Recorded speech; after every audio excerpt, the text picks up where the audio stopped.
पहले मुंडन करना चाहिए।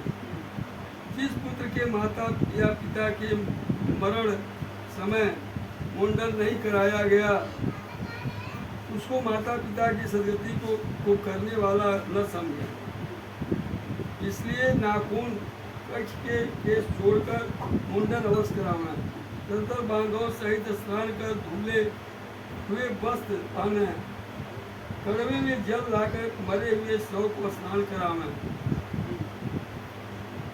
पहले मुंडन कराना, नहाए, सब बढ़िया नया कपड़ा पहने, तब लाशी के स्नान कराना। चंदन लेपन पुष्पमाला इत्यादि पहनाना। गंगा का मृतिका का लेपन कर नवीन वस्त्र से शव को ढककर सब होकर अपने नाम और गोत्र का उच्चारण करके दक्षिणा सहित पिंडदान करें। पिंडा देना चाहिए। मृत्यु स्थान में पिंडदान शव के नाम से दें। इससे भूमि और भूमि के अधिष्ठात्री देवता प्रसन्न होते हैं।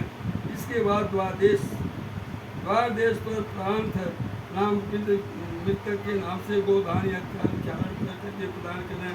ऐसा करने से भूत आदि कोट में दुर्गत ग्रस्त प्रेत भूत प्राणी की सदगति में विधि बाधा नहीं पहुंचा सकते।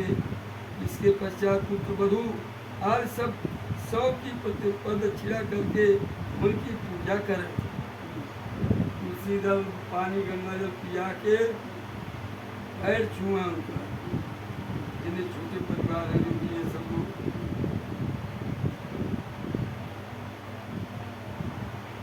फिर अन्य बंधुओं के साथ पुत्र अर्थी को कंधे पर रखें और पिता को कंधे पर धारण करके वो पुत्र अशुस्थान को ले जाए। आने पर रख के पुत्र को चाहिएगा स्नान तक पहुँचावे। वो पग पग पर अश्वेत जग का फल पाता है। यह कदम ले लाश ले चलेगा उतना अश्वेत जग का फल मिलता है। पिता ने पुत्र को कंधे पीठ और गोदी में रखकर प्यार किया था। माई दादा पर बेटे गोदी में कहीं पीठी पर लाद के कितना घुमोले हुए खियोले हुए हैं। उस ऋण से पुत्र वह ऋण पुत्र पर रहता है। उस ऋण को चुकाने के लिए मृत पिता को कंधे पर रखकर अशुस्थान ले जाता है। तब वह पिता ऋण से निवृत्त हो जाता है। इस स्नान के आधे मार्ग में भूमि शुद्ध कर भूत संज्ञा वाले मुर्दे को स्नान करा विश्राम पिंड देना चाहिए। विश्राम के पिंडदान से देने से पिशाच यक्ष राक्षस दूसरे भी कई दिशाओं में रहते हुए भूत प्रेत आदि उस पिंडदान को भोग कर प्रेत शरीर को किसी भी प्रकार का दुख नहीं पहुंचाते। जो विश्राम पिंड नहीं देते वे प्रेत का मांस भक्षण कर जाते हैं। इसलिए विश्राम पिंड अवश्य देना चाहिए।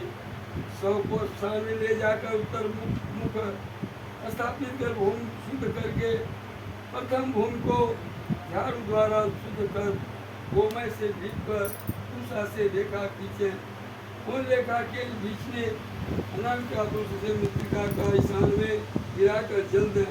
वेद मंत्र द्वारा अग्नि स्थापित कर तब व्यासंग अग्नि देव का पुष्प अक्षर से पूजन करके ओम लोभभ्य इत्यादि अनुवाद द्वारा विधि ध्यान से हवन करें। अग्नि की प्रार्थना करके कहें, हे कवि संज्ञक अग्नि, तुम पंच महाभूतक देह को धारण करने वाले हो तथा संसार के कारण और पालक हो, इसलिए स्वर्ग गति को प्राप्त कराओ।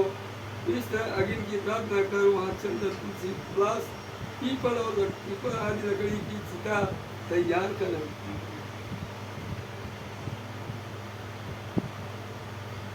एक खगेश्वर उस शव को चिता पर रखकर वहाँ 2 पिंडदान करें। प्रेत के नाम से एक पिंडदान चिता पर रख दूसरा पिंडदान शव के हाथ में रखना चाहिए। चिता में रखने के बाद उस शव में प्रेतत्व आ जाता है।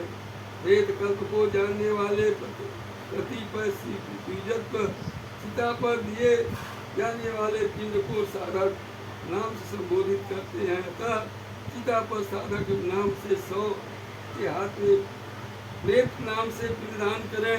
इस बार 5 पिंड प्रदान करने से 100 में आहुति योग्यता प्रसन्न होती है, संपन्न होती है।